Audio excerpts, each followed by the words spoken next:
जल अवशोषण करने वाले अंगों के बारे में देख लेते हैं। जल अवशोषित करने वाले अंग कौन कौन सा है। तो यहाँ पे सबसे पहले हम लोग इसके बारे में पढ़े हैं, रूट के बारे में, जड़ के बारे में। जड़ का जो अलग अलग क्षेत्र होता है जिसको 4 भागों में बांटा गया है। फर्स्ट जो क्षेत्र होता है वो मूल क्षेत्र होता है, मूल टॉप क्षेत्र होता है जिसको रूट कैप रीजन कहा जाता है। यहाँ जो होता है क्या होते हैं, अग्रस्त रचना होती है।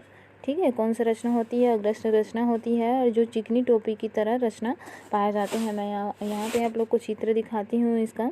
ये देख सकते हैं आप लोग, रूट कैप दिख रहा होगा यहाँ पे, रूट कैप दिख रहा होगा, जो क्या कहलाता है। रूट कैप जो होता है वो चिकनी संरचना होती है और ये क्या काम करता है, सुरक्षा का काम करता है।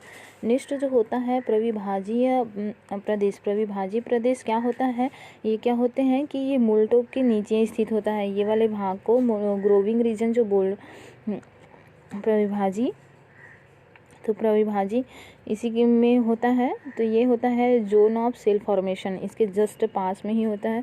तो ये क्या कहलाएगा, जोन ऑफ फॉर्मेशन। जो क्या चीज़ है,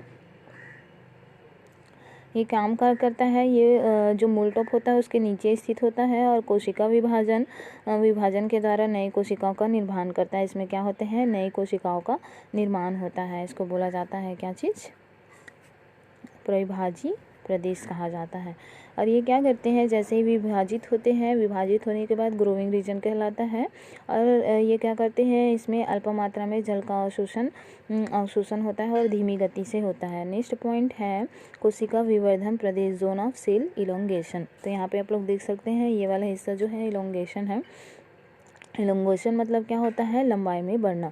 तो ये क्षेत्र में जो नई बनी कोशिकाएं होती है वो लंबाई में वृद्धि होता है और यहाँ पे जल का अवशोषण होता है, लेकिन कैसे होता है, धीमी गति से होता है। मूल रोम प्रदेश है, तो मूल रोम प्रदेश, तो रूट हेयर, तो रूट हेयर वाला जो प्रदेश है यहाँ एक कोशिकी होता है और ये जो होता है सबसे ज़्यादा जल का अवशोषण इन्हीं रूट हेयर के माध्यम से होता है, जिसको मूल रोम प्रदेश कहते हैं। उसी के माध्यम से सबसे ज़्यादा जल का अवशोषण किया जाता है।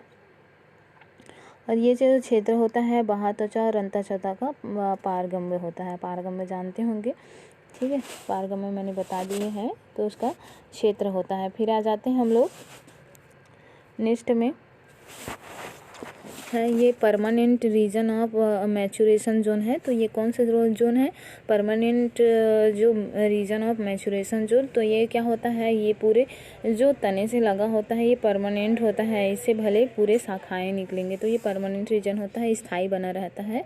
और इसमें जो यहाँ पे बोला गया है कि जो मूल रोम प्रदेश है वो ऊपर के क्षेत्र को परिपक्व प्रदेश कहा जाता है, क्योंकि इस क्षेत्र में क्या होता है, लिग्नीकरण होता है, सुबेरीकरण होता है, के कारण जल प्रवेश हेतु लगभग अपारगम्य होते हैं। इस क्षेत्र से जल की जो जड़ की शाखाएं होती है वो निकलता है।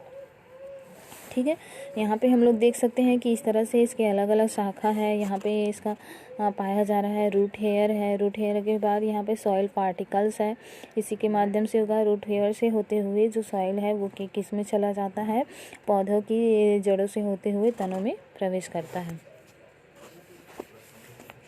पौधों के जो मूल रोम होते हैं वो जमीन के नीचे स्थित होते हैं और कणों के बीच में अवशेषों में फैले रहते हैं। जैसे इसको केशिका जल भी कहा जाता है, केशिका जल के संपर्क में होता है।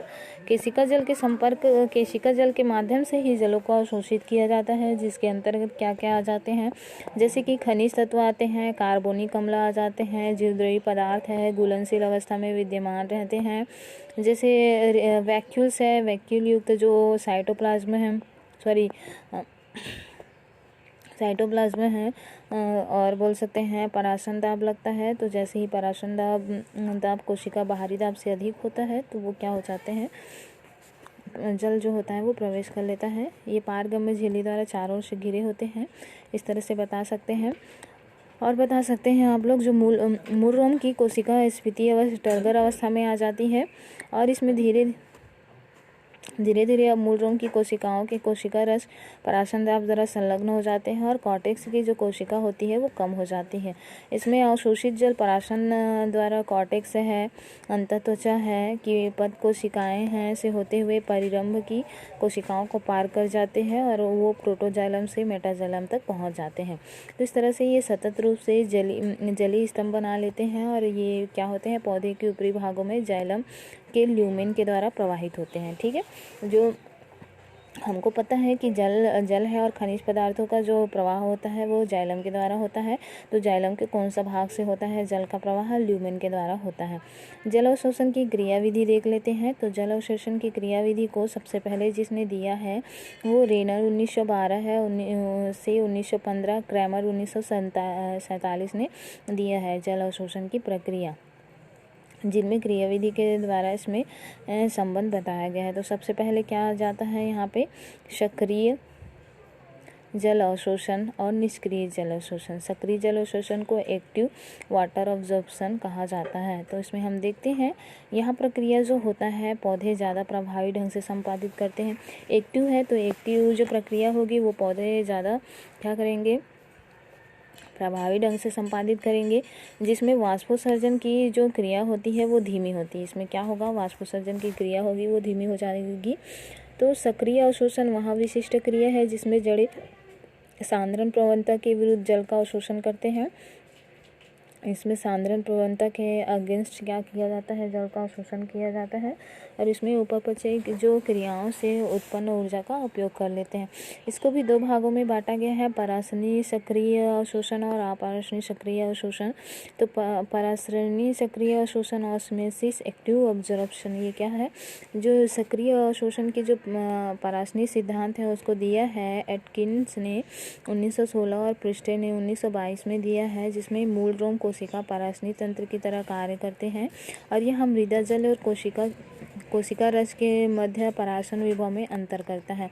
ये जो होता है जाइलम कोशिका के कोशिका रस का परासरण विभव मृदा विलयन की अपेक्षा अधिक होती है, जिसमें मृदा से जल परासरण की क्रिया द्वारा जाइलम कोशिका तक पहुंचा दिए जाते हैं। जैसे ही मृदा जल का परासरण दाब से कम हो जाता है तो वहाँ पे कोशिका का परासरण दाब 2 एटम्स तक होता है, जो कभी कभी बढ़कर 3 से 8 एटम तक पहुँच जाते हैं। ठीक है, और ये होता है अंतःपरासरण क्रिया के द्वारा जो अर्धपारगम्य प्लाज्मा कला होते हैं को पार करके जड़ों के अंदर प्रवेश कर जाते हैं। अपरासरणी सक्रिय जल अवशोषण देखते हैं। तो इसमें क्या होगा? परासरण मतलब आर पार जा सकते हैं जल, अपरासरणी मतलब आर पार जाना मतलब निश्चित नहीं हो सकता है। तो इसके लिए कुछ स्पेसिफिक पदार्थ चाहिए होता है। सक्रिय अवशोषण के लिए अपरासरणी सिद्धांत को मानने वाले थीमेन 1951, बिनेट क्लार्क 1936, क्रेमर है 1957, इन्होंने बताया है कि जल का अवशोषण सांद्रण प्रवणता के विपरीत होता है। ठीक है, क्या होगा? सांद्रण प्रवणता के विपरीत होता है और ऊर्जा की आवश्यकता होती है। यहाँ ऊर्जा जड़ की कोशिकाओं में शोषण के फलस्वरूप होता है। इसमें जल का अवशोषण उस स्थिति में होता है जब मृदा जल का परासरण दाब कोशिका रस के परासरण दाब से अधिक होता है।